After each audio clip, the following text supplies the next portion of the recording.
I have a question from Kenny, and he wants to know, why not goddesses? Why God and why not goddesses?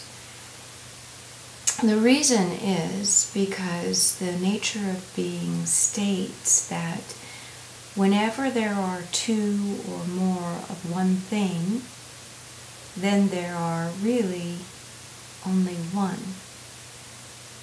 What God means is that when the things that are understandable within our eyes are seemingly two, and in God's eyes are one, there is only one.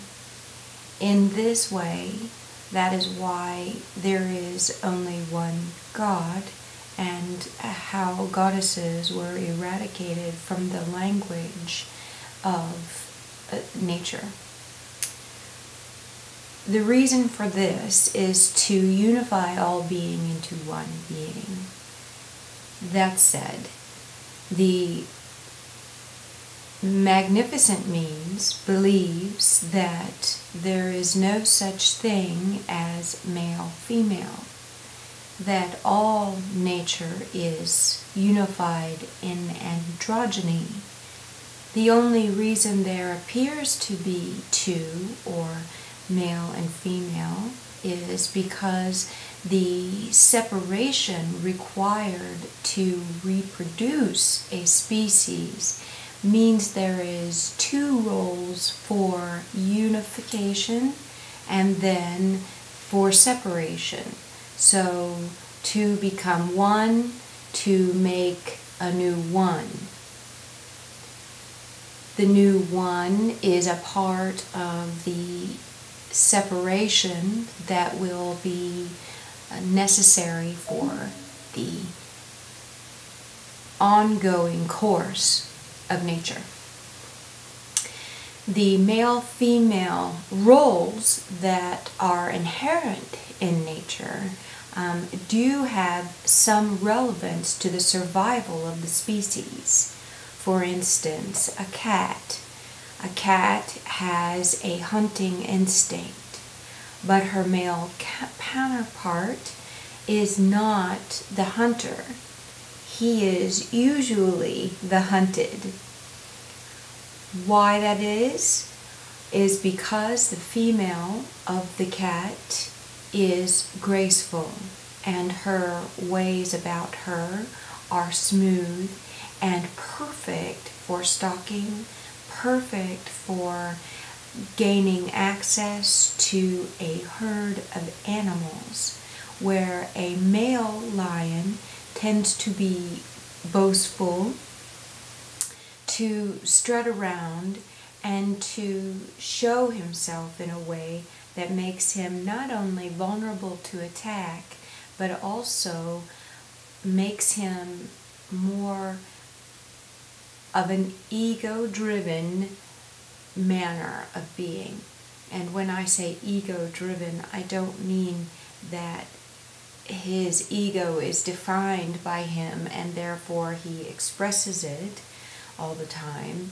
What I mean is that the external nature of the beast is more important to him than the internal nature.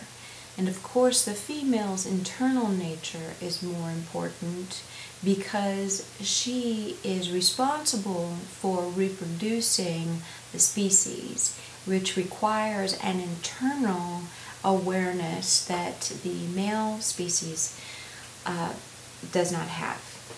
I am aware that when the use of the term species, that male and female are of the same species.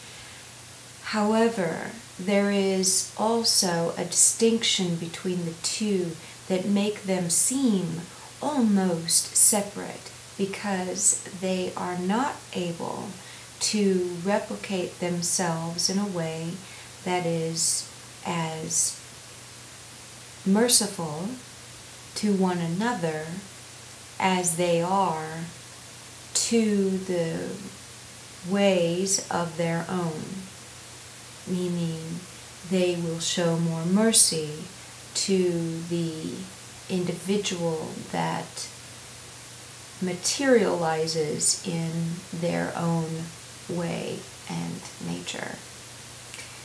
If that doesn't make sense, I understand. Now, getting back to the idea of goddess. Goddess was at one time an important part of expressing the nature of gods.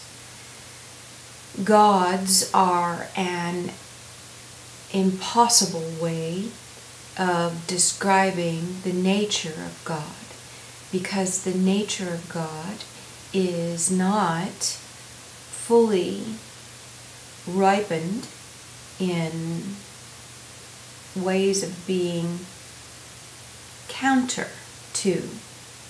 In other words, when oneness is whole and perfect, the only way to make multiples of it is to make separation occur. The separation that occurs must reflect the origin in a way that its wholeness is pure. So goddess is a reflection of human thinking, not a reflection of God realm. God realm is whole. It is whole. It is one. There's no two ways about it. So that is all for now. And that is the answer to the question, why not goddess? Thank you, Kenny, for sending that in.